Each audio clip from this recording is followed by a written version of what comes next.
All right, so here's what I wish someone had told me when I was around age 25, going into therapy and right at the front end of trying to resolve my suffering.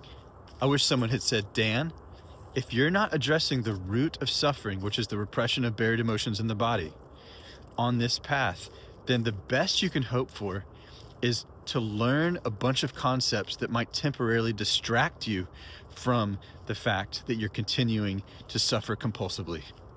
I would have loved to have heard the context that concepts, beliefs, identities, and worldviews keep us safe from knowing who we are. It would have been great if someone had said, Dan, you're going to do this, meaning hide from yourself and concepts in religion. You're going to do it in 12-step. You're going to do it in therapy. You're going to do it in non-duality. And none of that is going to resolve your suffering. In fact, you actually can't resolve your suffering through thinking, believing, and knowing things. That's actually part of what perpetuates suffering.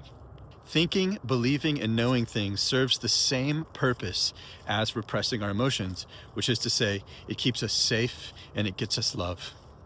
In fact, despite you wanting to feel better, there's actually a larger part of you in the unconscious that's arguing for continued repression and suffering in order to get those needs for safety and love met. So instead of trying to better yourself or accept yourself or feel better or heal by force of will, which if there's unaddressed emotional repression in the body is equivalent to trying to, rearrange the deck chairs on the Titanic, you might as well just live your life until you suffer enough to the point where you want to do something differently.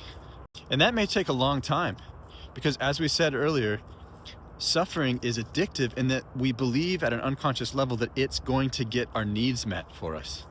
So if and when, Dan, you come to a place where the need for love and safety isn't worth the misery, then let's talk.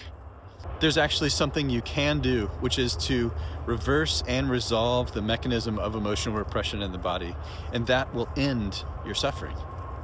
That's what I wish somebody had told me.